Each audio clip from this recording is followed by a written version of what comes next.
Hi everyone, I'm David Fisher, and this is Presidential Chronicles, the series of books and videos on American history as seen through the lives of the presidents of the United States. This episode is from the life of James Polk, and the focus is Jackson's speakers. The year is 1825. Polk is a freshman congressman just coming to the nation's capital for the first time, and he is all set to oppose the presidential administration of John Quincy Adams. Adams had just beaten Polk's political hero, Andrew Jackson, in a controversial and bitter presidential canvass, and he came forward with his Secretary of State, Henry Clay, with a very aggressive proposed agenda, full of a very activist role of the federal government, federally funded internal improvements, high protective tariff, things along these lines that were anathema to the Jacksonians and James Polk. Polk was convinced that the present dynasty, the Adams administration, aimed to accumulate in the federal head all possible power, to stretch and construe away the most salutary provisions of the Constitution, so as to enable them, by dispersing a more extensive patronage to perpetuate their power. James Polk would be a consistent nay vote against the administration's proposals coming out of the Quincy Adams administration.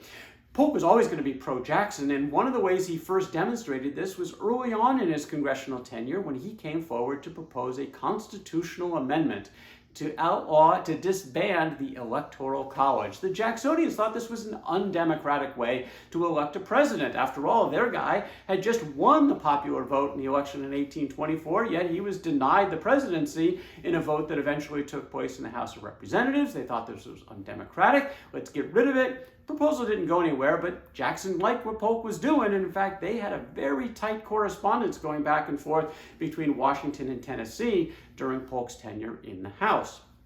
Polk actually liked his second year in the House better than his first, mainly because his wife Sarah joined him in the nation's capital, and from now on, she would always be at his side wherever his political postings would take him. She was his closest companion, his closest political confidant, so he was always much better when Sarah was around. He even made some concessions. He did not like the social aspects of politics. He didn't like going out on the town, but she did. So at least occasionally, he would accommodate her and they would go and enjoy the social scene in Washington, D.C. Tough time for Polk in 1827 when he lost his father. Sam died. He was the oldest child, so that made him the executor of the estate. It was a complicated activity. Sam had been a land speculator, so he had all kinds of land ownership that had to be unwound. Now, Polk was a beneficiary. Certainly, he inherited some of that land. He also inherited about 50 slaves from his father, and he would be a slaveholder for the rest of his life. Like most in the South, he believed there was no moral issue associated with slavery in his mind. He saw it as an institution that was sanctioned by the Constitution. He was a supporter of the Missouri Compromise.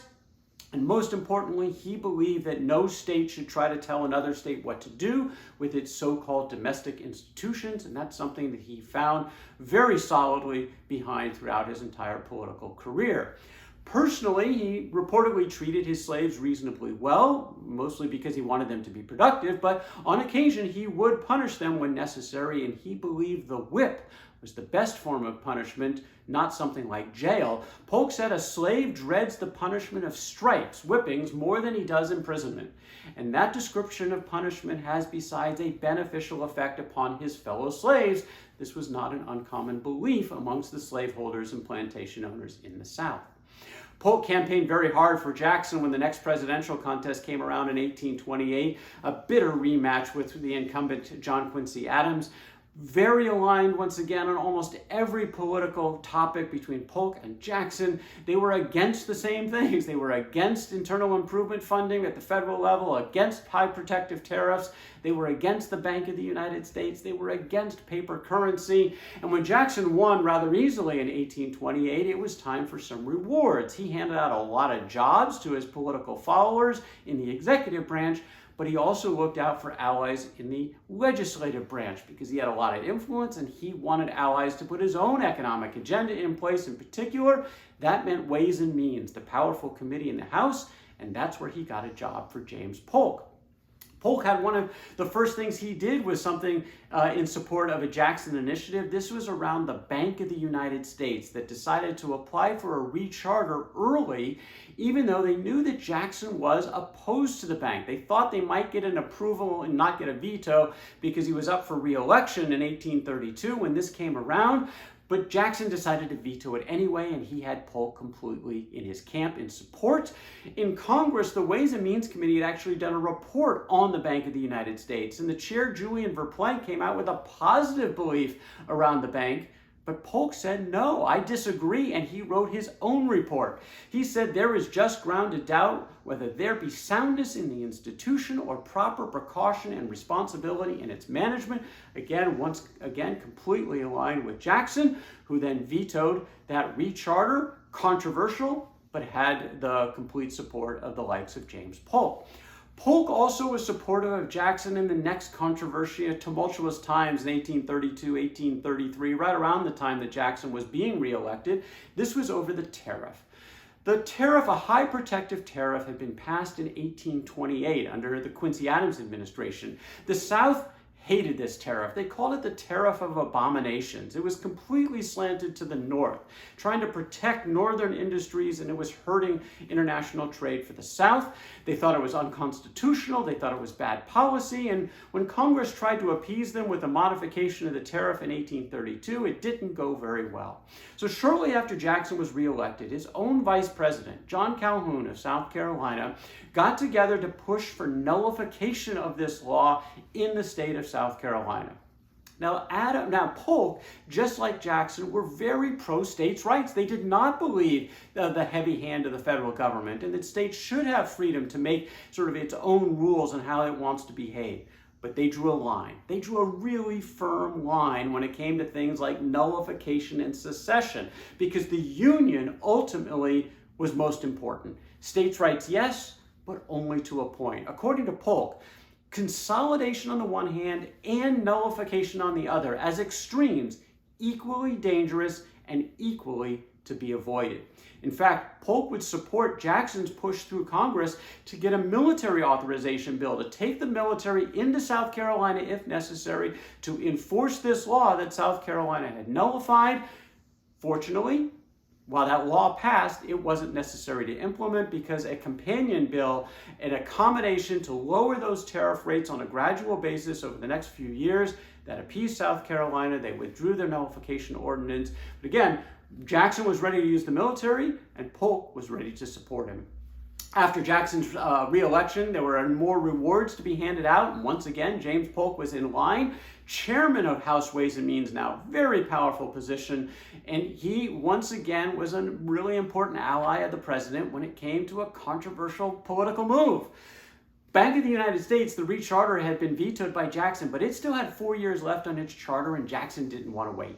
He decided to take all the federal funds out of the bank and put those funds in state banks. He wanted to kill the bank really as quickly as possible. This was a very controversial move. A lot of the folks on the Hill were against it. Even in his own cabinet were against it, but not James Polk. He was a proud supporter of Jackson in this move. He saw the Bank of the United States as the veriest despot that ever ruled over any land, a despotism of money without responsibility. If such was its power when it stood in the position of an antagonist to the government, what would it be in the hands of corrupt men at the head of affairs, whom it would prostitute itself to serve and whom it could bend to its own purposes? If Jackson wanted to take those funds out of the bank to accelerate its demise, that was okay with James Polk.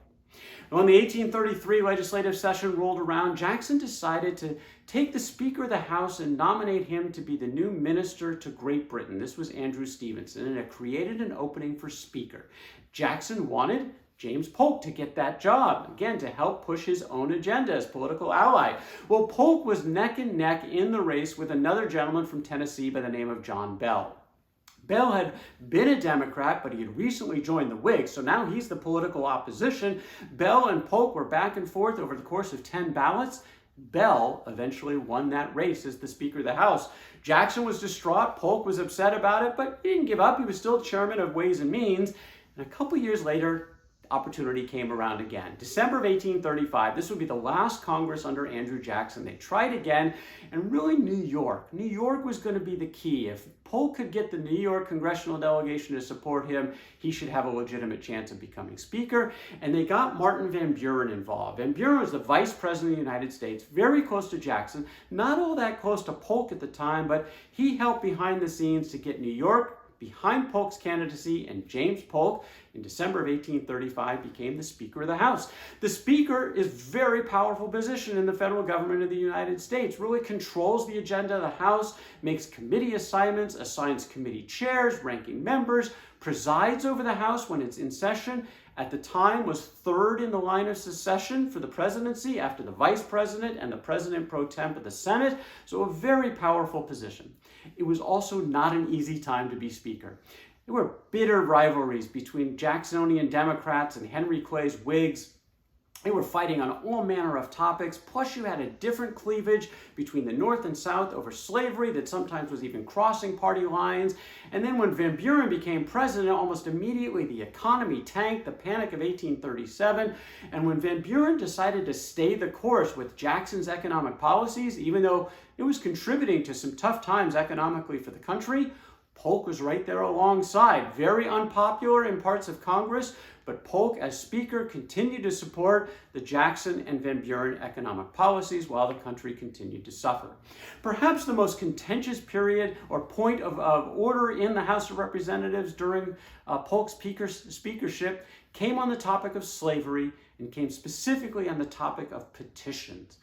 The North, in fact, had a lot of petitions coming into Congress against slavery, against the expansion of slavery, and their congressmen would read these into the record. This was actually guaranteed in the First Amendment. The right to petition Congress for grievances is in the First Amendment in the Bill of Rights. But the South was getting tired of this. They didn't want to hear it anymore from these abolitionists and others who were fighting about their institution in the South. And so they actually got the Speaker, Polk, to put a committee together to look about what to do about these petitions. And it came back from Henry Pinckney of South Carolina leading this committee with a resolution that all petitions, memorials, resolutions, propositions, or papers relating in any way or to any extent whatever to the subject of slavery or the abolition of slavery, shall without either being printed or referred be laid upon the table, and that no further action whatever shall be had thereon. They were going to ignore these petitions. Well, John Quincy Adams, the former president, now serving in the House of Representatives, was appalled. This was unconstitutional, a complete violation of that clause in the First Amendment, and he gets into a shouting match with Speaker James Polk. In fact, Adams says, "I am aware that there is a slaveholder in the chair." Cries of order, order raining down on Adams. Adams doesn't give in. He says, "I hold the resolution to be a direct violation of the Constitution of the United States, of the rules of this House, and the rights of my constituents." Again, there were cries of order, order for Adams to sit down. And Adams eventually, in this shouting match with the Speaker, said, "Am I gagged or not?"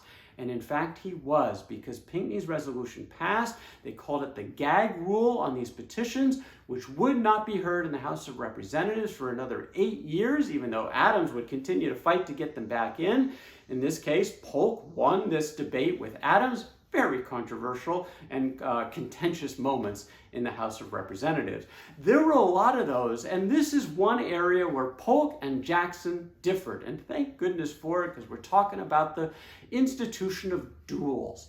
This is a couple of 3 decades after Alexander Hamilton had been killed by the Vice President of the United States in a duel by Aaron Burr. And duels were still happening as a way to solve these problems. And Jackson was not only a proponent of them, he had been an active participant in duels.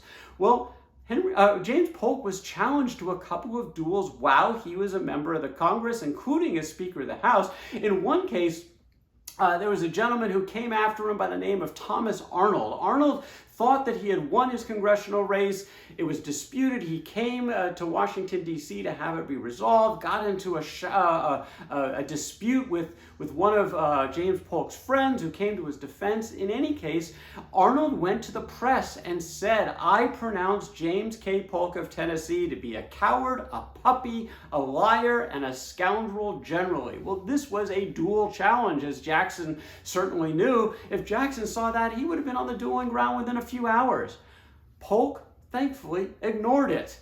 and he went on about his business. He actually was challenged to a duel by Henry Wise later when he was Speaker, and he ignored that one as well. Perhaps we were finally getting past this primitive notion of settling personal and professional differences on the dueling ground, but it certainly was one of the rare instances where Polk and Jackson were different.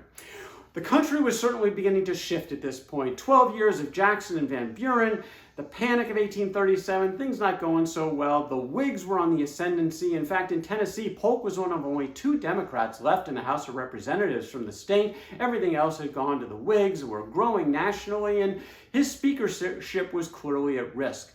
Polk was not inclined to just be another congressman, so he decided to think about other options. But that's the story for another day. That is James Polk and Jackson's Speaker. From the life of James Polk. For more presidential chronicles, check out my books on Amazon.com. Don't forget to subscribe to my YouTube channel. Until next time, I'm David Fisher, and this is Presidential Chronicles.